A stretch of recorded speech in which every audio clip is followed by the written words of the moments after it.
Assim como todas as aulas, elas serão gravadas para depois serem postadas no canal. Então, na última aula, a gente estava falando um pouco sobre a visão do homem sobre a história, né? Como o homem enxerga a história, como a cultura ela é produzida pelo homem, né? Falamos sobre tempo cíclico e tempo linear, falamos sobre a questão da mortalidade, né? Sobre como o homem busca vencer a mortalidade através da produção da história, né? Demos aqui o exemplo do Napoleão Bonaparte se referindo às pirâmides do Egito, né? Fizemos aqui uma análise sobre as pirâmides de Gizé e o Cristo Redentor, né? A análise assim da idade deles como elementos de produção histórica, tá bom? Também falamos sobre a contagem do tempo na história, falamos de tempo cronológico e tempo histórico, ok? Usamos como exemplo aqui a Revolução Industrial e agora nós faremos aqui a correção das atividades, ok? Então, vamos lá. A atividade 1 da primeira semana do PET complementar. Leia o texto e a seguir assinale a alternativa correta. Tá todo mundo conseguindo ver aí o slide? Sim. Sim. Beleza. Então, vamos. O homem não passa de um caniço, o mais fraco da natureza, mas é um caniço pensante. Não é preciso que o universo inteiro se arme para esmagá-lo. Um vapor, uma gota d'água é o bastante para matá-lo. Mas, quando o universo o esmagasse, o homem seria ainda mais nobre do que o mata, porque sabe que morre. E a vantagem que o universo tem sobre ele, o universo a ignora. O texto do matemático e filósofo Pascal diz que o homem é nobre porque sabe que morre. Saber que morre, saber que se morre, do ponto de vista da temporalidade humana, do tempo propriamente histórico, quer dizer, alternativa A, ser meramente animal como os outros.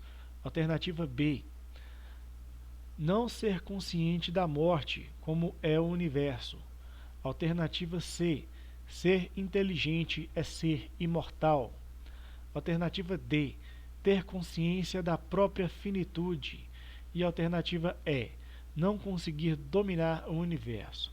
Pessoal, o que vocês acham que Pascal queria dizer quando ele falou que o homem, que o ser humano é nobre porque ele sabe que morre?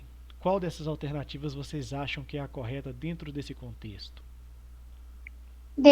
D. Consciência da própria finitude. Então vamos ver, né? Correto, pessoal. A resposta certa seria a letra D. Né? O homem ele é consciente por ter consciência da sua própria finitude, por saber que a sua vida terá um fim. Ok? Vamos aqui à questão 2. Muitos estudiosos de textos míticos e religiosos, como o romeno Mircea Eliade, assinalam que há uma diferença crucial entre o modo como a tradição clássica greco-romana e a tradição judaico-cristã veem o tempo humano. Essa diferença consiste no fato de que, na cultura clássica e na cultura judaico-cristã, prevalecerem, respectivamente, as concepções. Essa questão, pessoal, ela está falando para a gente apontar qual é a visão histórica dos gregos e romanos, né? Em que padrão de visão histórica se encaixa a visão dos gregos e dos romanos, e que padrão de visão histórica se encaixa os judeus e os cristãos, né? A cultura judaico-cristã. Ok? Como que eles enxergam a história? Né? Primeiro os grego-romanos e depois os judaico-cristãos. Vamos lá. Alternativa A, do tempo reencarnado e do eterno retorno. Ou seja, os gregos eles veem o tempo como um tempo reencarnado E os judeus enxergam, os judaico-cristãos veem o tempo como o eterno retorno. Alternativa B. Os greco-romanos enxergariam o tempo como um desenvolvimento linear e os judaico-cristãos como a eternidade cíclica. Alternativa C. Os greco-romanos enxergariam o tempo como o eterno retorno e os judaico-cristãos como o tempo cíclico. Alternativa D. Os greco-romanos enxergariam o tempo como um desenvolvimento linear e os judaico-cristãos como o eterno retorno. E a alternativa E. Os greco-romanos enxergariam o tempo como o eterno retorno e os judaico-cristãos enxergariam o tempo como um desenvolvimento linear. Dessa questão 2 aqui, qual que vocês acham que estaria correta? Letra C. Letra C, os gregos enxergariam como o eterno retorno e os judaico-cristãos como o tempo cíclico? Sim. Ok, então vamos ver. Mariane, não foi dessa vez. Os greco-romanos, eles enxergam o tempo como o eterno retorno, né? Ou seja, eles enxergam o tempo de uma forma cíclica, ou seja, todo fim representa um novo começo, ok? E os judaico-cristãos veem o tempo como um desenvolvimento linear. Quando o tempo começa para a cultura judaico-cristã? Quando Deus criou o mundo, né, em 7 dias. Quando o tempo vai terminar, quando vai ser o fim do tempo judaico-cristão, né,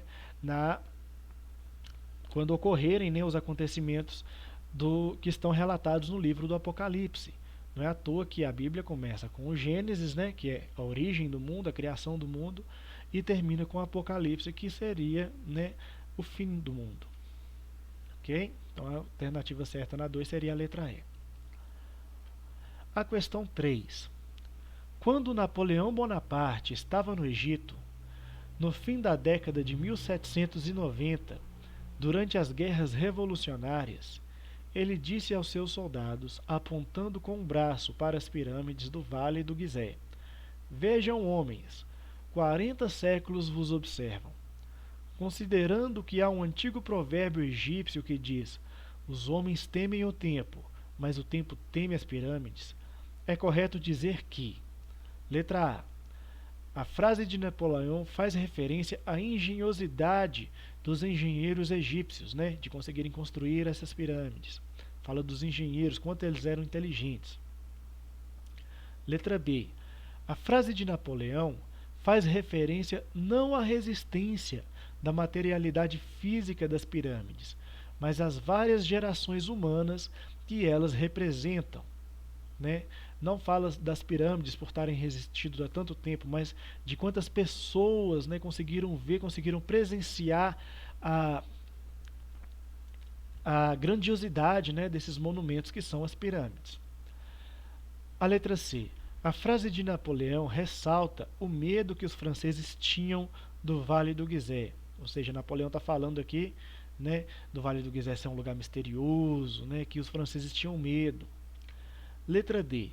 A frase de Napoleão faz referência ao observatório astronômico da pirâmide de Quéops. Ou a letra E. A frase de Napoleão não tem sentido histórico algum. Pessoal, o que Napoleão queria dizer quando ele falou: Vejam, homens, 40 séculos vos observam? Qual a alternativa que vocês acham que é a correta? Letra B. A frase de Napoleão faz referência. Letra B. B. Vamos ver, né? Muito bem, Mariane, acertou. A frase de Napoleão faz referência não à resistência da materialidade física das pirâmides. Napoleão não está falando, olha, essas pirâmides são fortes, hein? Elas conseguiram resistir 40 séculos. Ele não está falando isso. Ele está falando o quê? Das várias gerações humanas que elas representam, né? Durante 40 séculos, os seres humanos conviveram com aqueles monumentos. E, de repente, né, em 1790, estava lá Napoleão vendo esse monumento tão importante para a história da humanidade. Ok? Verdade, quem lê o texto sabe, né? O texto do PET, né? A resposta estava lá, é verdade. O texto do PET complementar, que também está, né, no formulário do Conexão Escola. A resposta, na verdade, a resposta de todas, né, estava lá. Mas obrigado pela participação, Mariane. Beleza, pessoal? Então é isso, né? Terminamos aqui a correção da semana 1 do PET complementar. E agora nós vamos passar para a semana 2 do PET complementar. Vamos começar a falar aqui dos temas, né, dessa semana, ok? Vou só fechar aqui para poder abrir o novo slide, ok? Fechar aqui. Vamos lá. Vocês já conseguiram fazer as atividades da semana 2? Sim. Não, vou fazer hoje. Beleza. Vou fazer hoje. Tá bom. Pessoal, a mesma coisa, tá bom? Assim como na semana 1, na semana 2 as respostas também, como a Mariane ressaltou, né? As respostas também estão nos textos. Esse PET ele foi criado justamente pensando nas pessoas que não têm acesso à internet. Então, a pessoa ela pode ler o texto e conseguir responder as questões a partir das informações do próprio texto. Tá bom? Vou ver aqui, tudo certinho. Vocês estão conseguindo ver o slide? Sim. Sim. Então, beleza. Então, vamos lá. Deixa eu só conferir aqui uma coisa.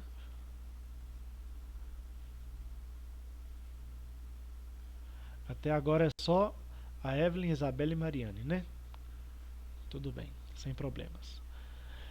Então, pessoal, a semana 2 ela vai trazer esse tema aqui, ó. O que são fontes históricas? O que é que a gente entende por fontes históricas, né? E como o historiador usa as fontes históricas para construir o seu trabalho. Vamos avançar. O que são fontes históricas? Fontes históricas, pessoal, segundo o tópico aqui, ó, boa tarde, Gabriele.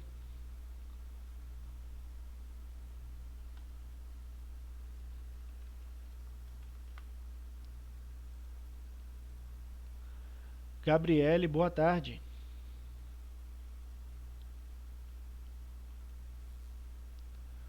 Oi, Gabriele, tá me ouvindo?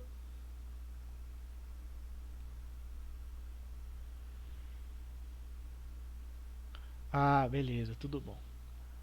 Coloquei aqui sua presença, tá bom? É Gabriele Longatti Fernandes Silva, né? Então, beleza. Então, vamos continuar. Gabriele, você chegou um pouquinho atrasada. A gente fez a correção das 3 questões da primeira semana, tá bom? Essa aula aqui está sendo gravada e depois eu vou postar ela lá no canal do YouTube. No canal do YouTube que eu coloquei no chat. Vou até copiar aqui, vou mandar novamente para você acessar lá, que nesse fim de semana eu vou estar postando essa aula para você pegar, né, a correção da semana 1 do PET complementar, tá bom? Então vamos lá. Que são fontes históricas? Segundo o tópico aqui, ó, fontes históricas são vestígios materiais ou imateriais da ação humana. Ou seja, tudo aquilo que é produzido pela ação humana pode ser considerado uma fonte histórica. Tudo aquilo que pode trazer informações, né, que vão acrescentar o conhecimento humano podem ser consideradas fontes históricas, né? Tudo aquilo que dá uma visão sobre como era o passado, sobre como se configurava o passado, né? Como os personagens, os agentes do passado viviam, como eles agiram, né? Os acontecimentos do que aconteceu antes da nossa era. Todos esses aspectos são considerados fontes históricas. Boa tarde, Marcos. Boa tarde. É Marcos Vinícius da Silva? Ok, coloquei sua presença aqui, tá bom? Vamos continuar. Então, tudo que o ser humano produz, pessoal, é fonte histórica, ok? E a fonte histórica, ela é a base da investigação historiográfica. Por quê? Porque se o historiador ele não baseasse a sua pesquisa, o seu estudo nas fontes históricas, a produção da história ia ser apenas adivinhação, ia ser apenas uma invenção da cabeça do historiador. Mas a história, ela não é uma invenção, a história não é uma arte. A história, ela é uma ciência, ok? E por que ela é uma ciência? Porque ela se baseia em fatos, ela se baseia no material concreto, ela se baseia nas fontes históricas, ok? As fontes históricas, elas podem se dividir em fontes diretas e fontes indiretas, ok? As fontes diretas são aquelas feitas por contemporâneos. E as fontes indiretas são aquelas produzidas na consulta de fontes diretas, ok? Vamos imaginar aqui, ó, vocês conhecem o quadro da Mona Lisa, não conhecem? Sim. Todo mundo aqui já deve ter visto o quadro da Mona Lisa. Ele foi pintado por Leonardo da Vinci. Vamos imaginar, Leonardo da Vinci produziu, pintou o quadro da Mona Lisa. O quadro da Mona Lisa, hoje em dia, é considerado uma fonte direta. Por quê?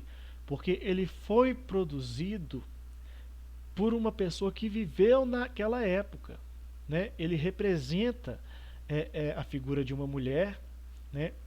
Uma mulher que viveu na época renascentista, e ele representa o quadro da Mona Lisa, ele representa uma visão de alguém que viveu naquela época, na época renascentista. Ele representa a visão do Leonardo da Vinci, ok? Então é uma fonte direta, porque ela foi produzida por uma pessoa que viveu naquele tempo, né? E ela representa um conhecimento, ela traz uma informação sobre a visão de mundo daquele tempo, ok? Então, o quadro é uma fonte direta. Mas vamos imaginar que um historiador resolve escrever um livro sobre a Mona Lisa, ok? Nesse livro, a gente vai conseguir informações sobre o quadro, sobre o Leonardo da Vinci, sobre por que ele pintou o quadro, né? Vamos entender quais são os detalhes que ele colocou no quadro, o que ele colocou que dá pra gente ver, o que ele colocou que não dá pra gente ver, vai colocar por que no livro, né? Por que a Mona Lisa é um quadro tão importante para a história, ok? Tudo isso pode ser colocado no livro, mas o livro da Mona Lisa, não é uma fonte direta. Por quê?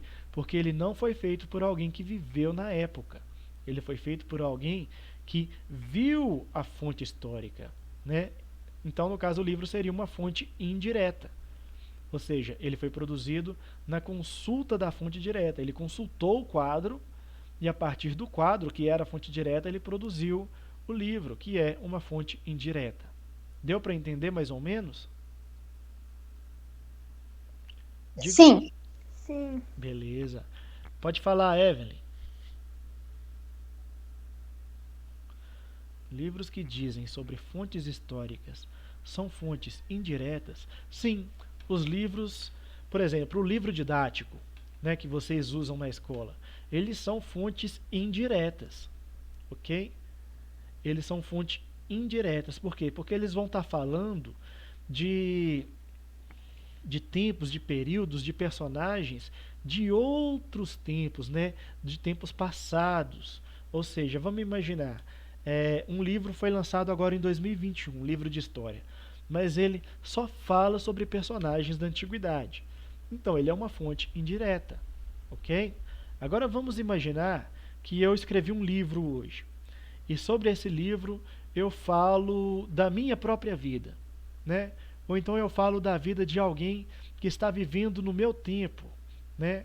Ou então vamos imaginar que, não livro, vamos tirar esse foco do livro, vamos imaginar que eu construo, pinto um quadro, né? Ou então eu assino meu nome em um documento. Tudo isso eu estou fazendo dentro do tempo onde eu vivo, ou seja, eu sou contemporâneo do tempo onde eu estou vivendo. Ou seja, o que eu estou fazendo seriam fontes diretas, ok? Mas agora, se no futuro alguém falar assim, o quadro que o professor Edivaldo é, fez há 100 anos atrás era muito feio, é uma fonte indireta, tá certo? Por mais que esteja falando a verdade, que o professor Edivaldo não sabe desenhar, não sabe pintar, é uma fonte indireta, porque a fonte direta seria o próprio quadro, seria o próprio livro, ou qualquer coisa que eu produzisse referente ao tempo em que eu vivo. Deu para entender mais ou menos, Evelyn?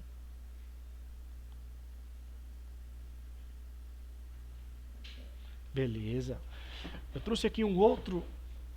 Ah, que isso, é um prazer. Eu trouxe aqui um outro exemplo também sobre fonte direta e indireta. Quem aqui já ouviu falar naquela frase olho por olho e dente por dente? Eu. Então, essa é uma frase famosa, né? Uma frase que, inclusive, se eu não me engano, deve estar na Bíblia em alguma parte lá, e ela faz referência a um imperador da Mesopotâmia chamado Hammurabi. E o que acontece? A Mesopotâmia é uma das civilizações mais antigas, se não for a mais antiga civilização da história, ok? E Hammurabi foi um dos imperadores que governou a Babilônia, na Mesopotâmia. E o que aconteceu? Hammurabi ele estava passando por muitos problemas, porque toda vez que alguém estava com algum problema, vamos imaginar, alguém foi roubado, né? Ou então o parente de alguém foi assassinado, ou então alguém foi agredido, ou assim, toda vez que alguém sofria algum tipo de prejuízo, né, de injustiça, essa injustiça era levada até o imperador. E o imperador ele decidia, né?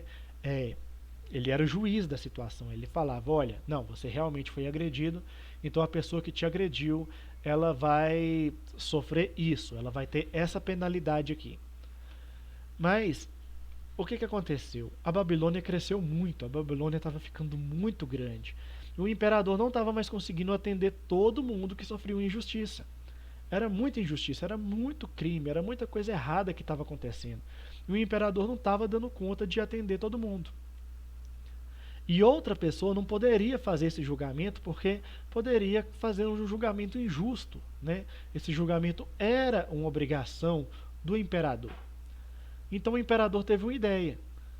Falar assim, olha, já que eu não estou conseguindo julgar todo mundo, eu vou escrever umas leis aqui e todo mundo vai ter que seguir essas leis.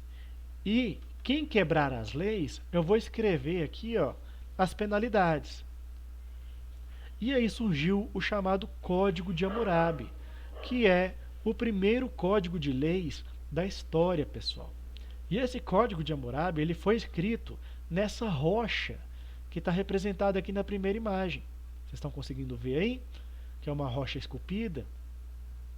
Aí Sim. Beleza. Aí tem um zoom aqui, numa parte que mostra a rocha inteira, né? Essa rocha é uma rocha altíssima, ok? E aqui do lado tem as partes escritas, tem a parte escrita aqui da rocha. Essa parte escrita aqui são as leis e as penalidades, ok? Das leis de Hammurabi, o Código de Hammurabi. Isso foi produzido na Mesopotâmia Antiga, ok? E a lei de Hammurabi dizia o seguinte, vamos imaginar que um engenheiro constrói uma casa para mim.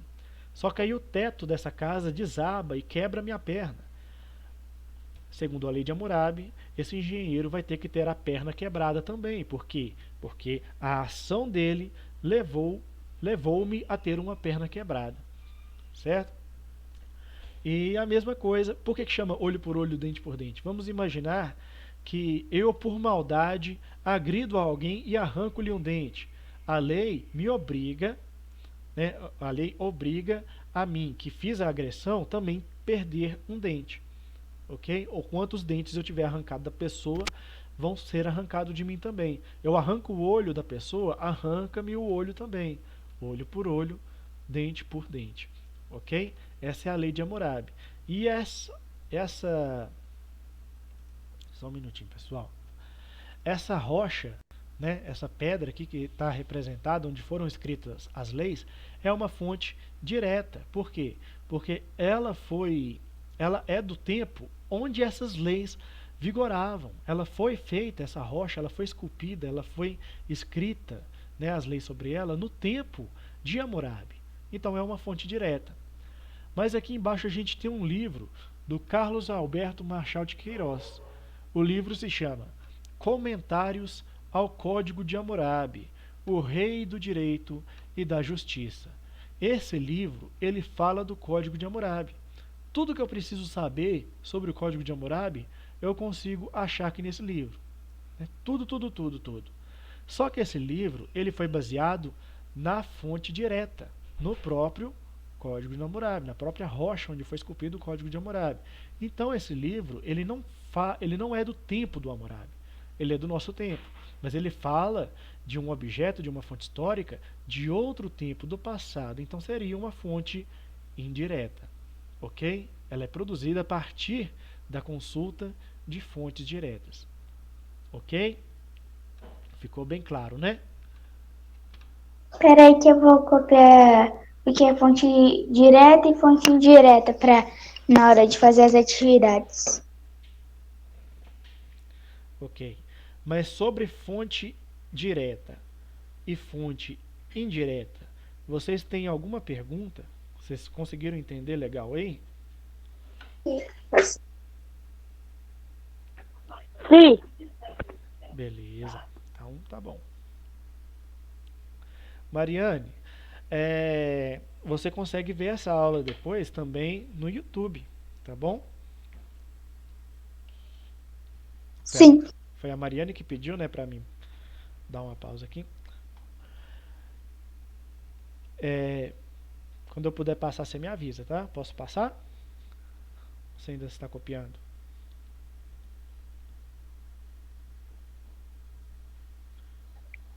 Tô quase terminando.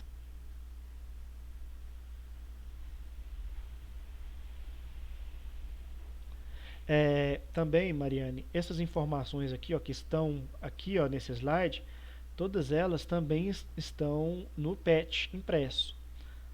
Perdão, no PET complementar, tá bom? Todas elas são baseadas naquele texto lá do PET complementar. Então, se você tem o PET complementar aí, você também consegue essas informações, tá bom? Vou avançar aqui, beleza? Tá bom? Sim. Então, vamos lá.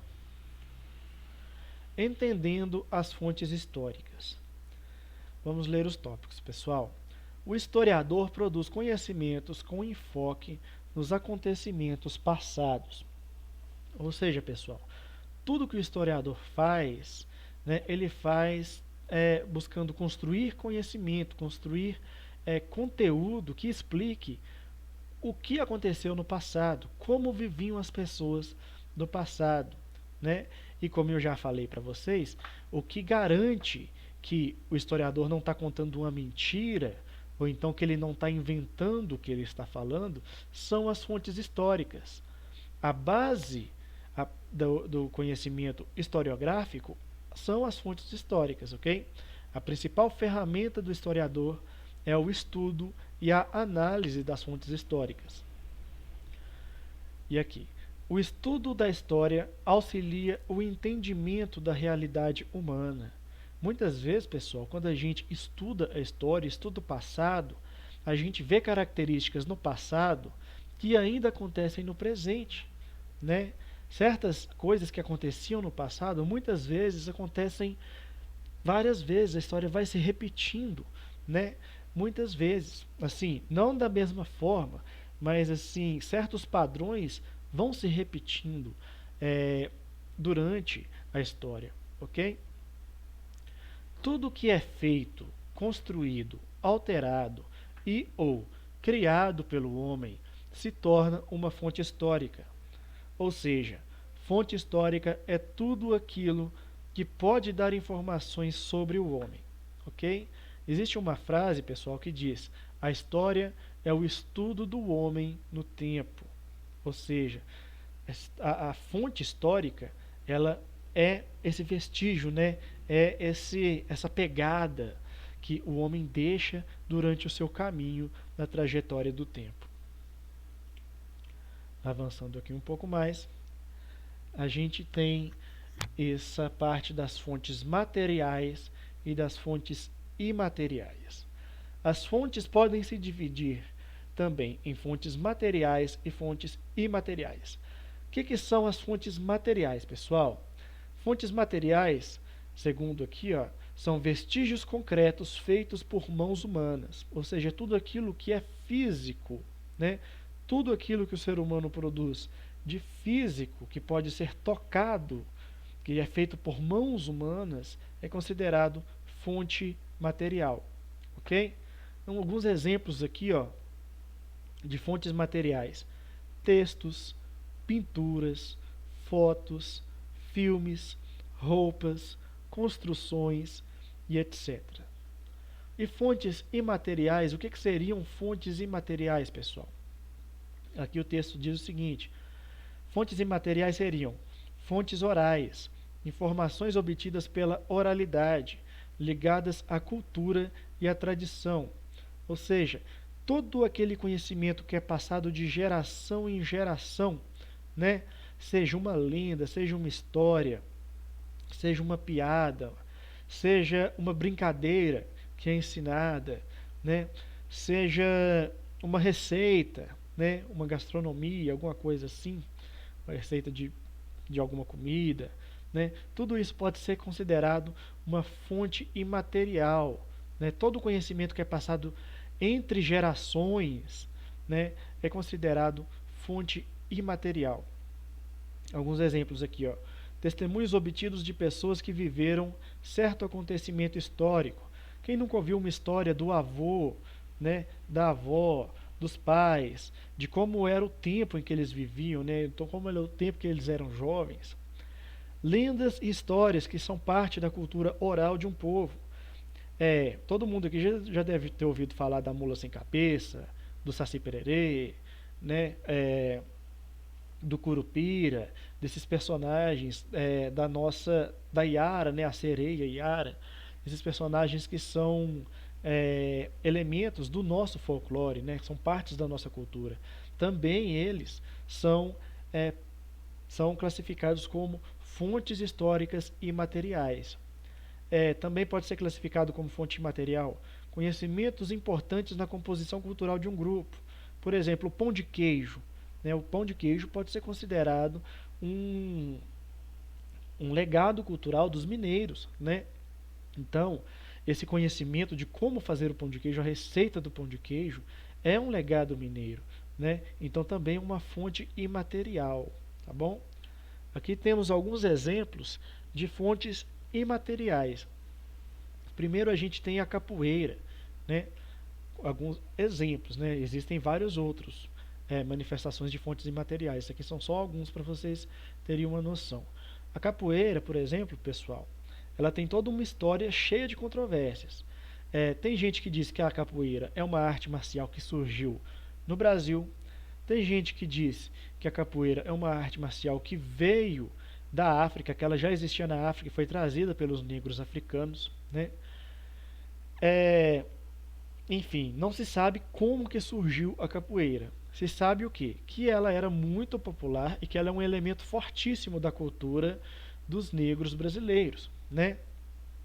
Ela é a arte que se desenvolveu, a arte marcial que se desenvolveu aqui no Brasil, que envolve uma dança, que envolve uma música e que envolve golpes, né, piruetas, assim, toda uma série de movimentos que fazem parte da cultura da capoeira.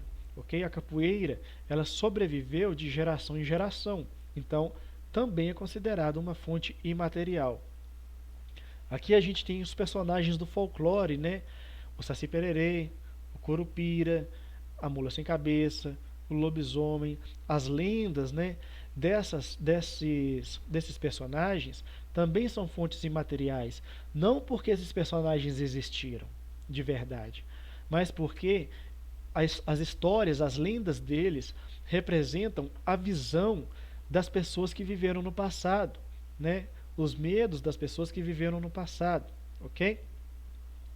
A gente tem aqui o pão de queijo. O pão de queijo também, né, é uma receita, né, é uma comida que é passada de geração em geração aqui em Minas Gerais, né? Todo mundo aqui já comeu um pão de queijo, mas o pão de queijo não foi criado na nossa geração. Ele existe já há séculos, né? O pão de queijo ele está intimamente ligado com a história de Minas Gerais. E aqui por último, a gente tem a representação da tradição da Páscoa, que também é uma fonte material. Ela representa uma tradição da nossa cultura, né? A cultura cristã. A Páscoa ela representa o renascimento de Cristo, a ressurreição de Cristo, né? E antigamente a Páscoa ela era celebrada com ovos de galinhas. Esses ovos eram pintados e escondidos, né? E as crianças ficavam a cargo de encontrar esses ovos. Os adultos pintavam, os ovos escondiam e mandavam as crianças procurar esses ovos. E a recompensa era o próprio ovo. A criança achava o ovo, ela poderia comer o ovo, né? E bacana demais. Só que com o tempo essa tradição foi mudando. Como que ela mudou? Hoje em dia a gente não usa mais o ovo de galinha para celebrar a Páscoa, né? A gente usa o que? O ovo de chocolate. O principal símbolo da Páscoa não é mais o ovo de galinha, o ovo de chocolate. E assim, a Páscoa ela ainda representa a ressurreição de Cristo. Mas a Páscoa também ganhou um outro significado além da ressurreição de Cristo, que é o quê? Que é o coelhinho da Páscoa. O coelho da Páscoa, ele também não existe à toa. A Páscoa, antes de ser adotada pelo cristianismo como a data que vai celebrar a ressurreição de Cristo, ela era a festa que celebrava a primavera, a chegada da primavera.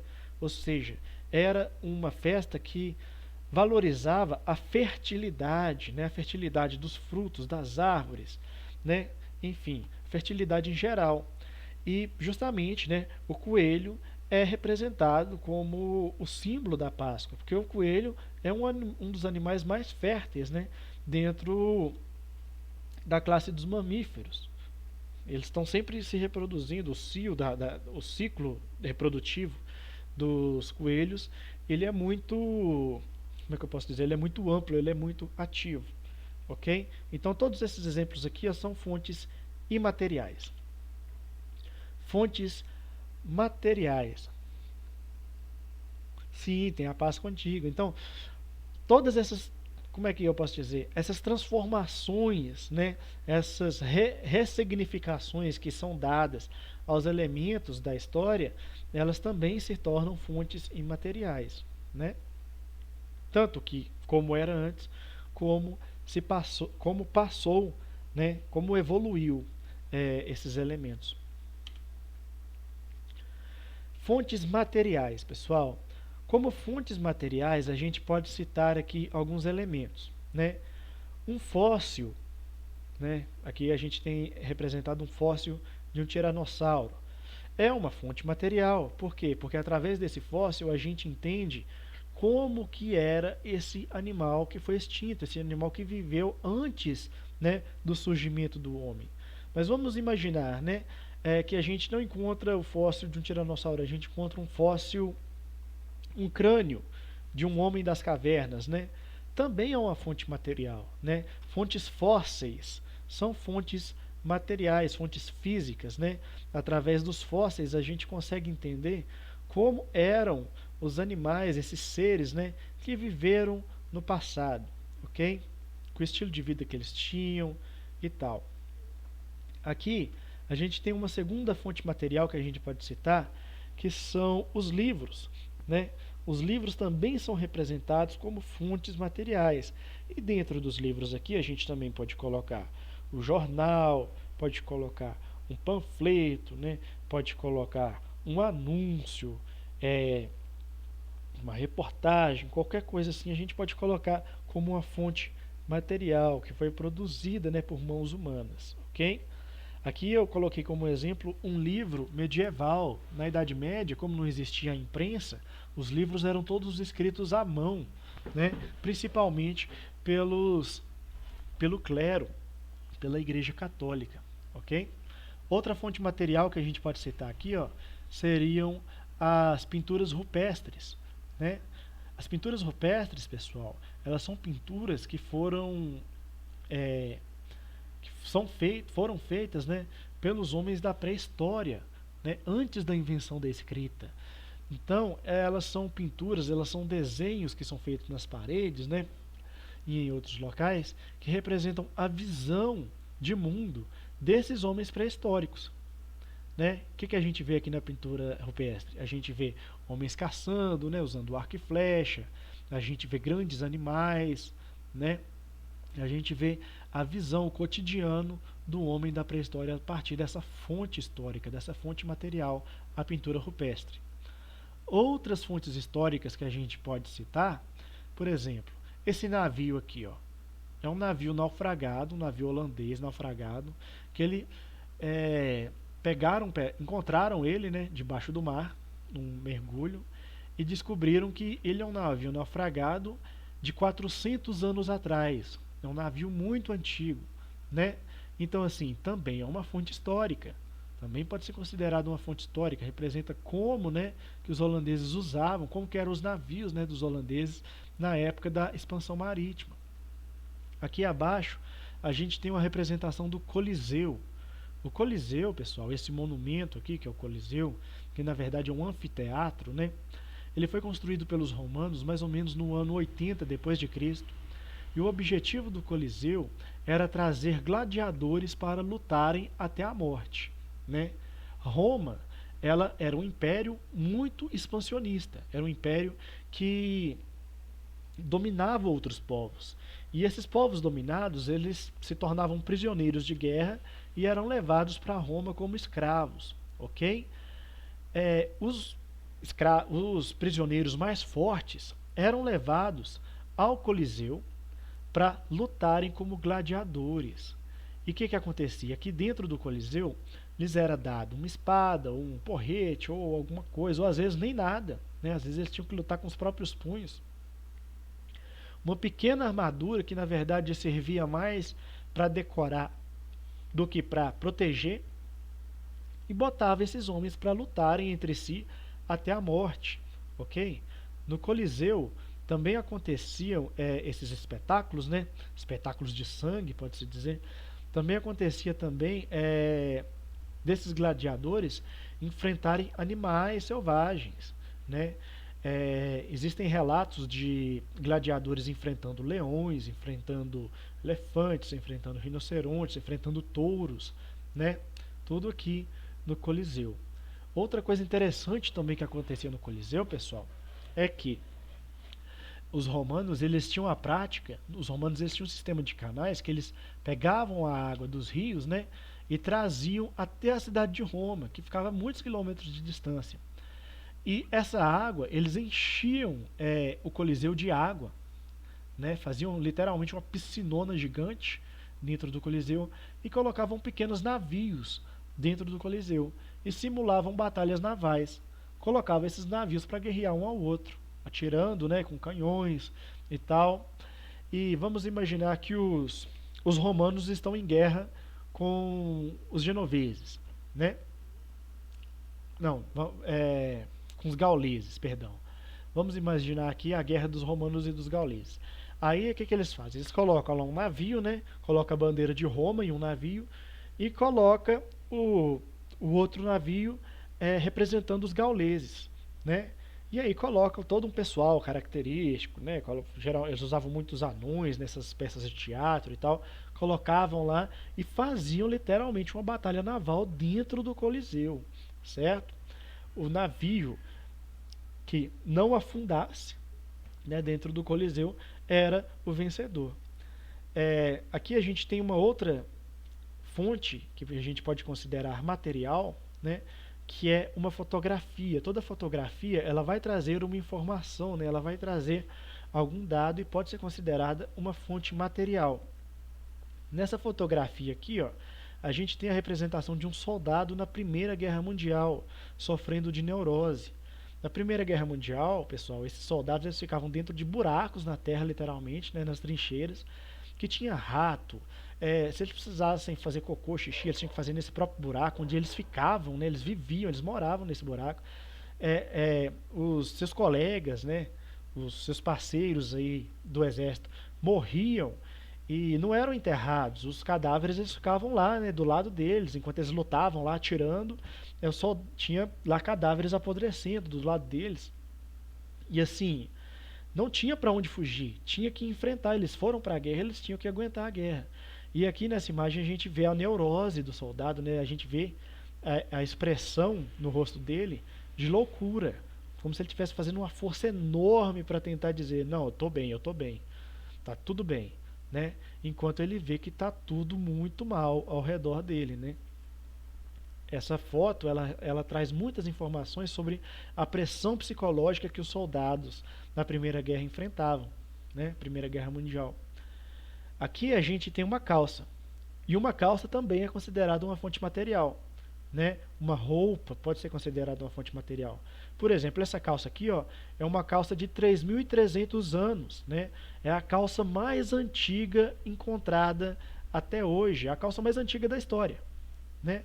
Essa calça ela foi encontrada por arqueólogos alemães na China e ela representa mais ou menos há quanto tempo, né, o ser humano já usava calças e como que eram as calças do tempo em que ela se remete, né? Como que eram as calças há 3.300 anos atrás na região da China, ok?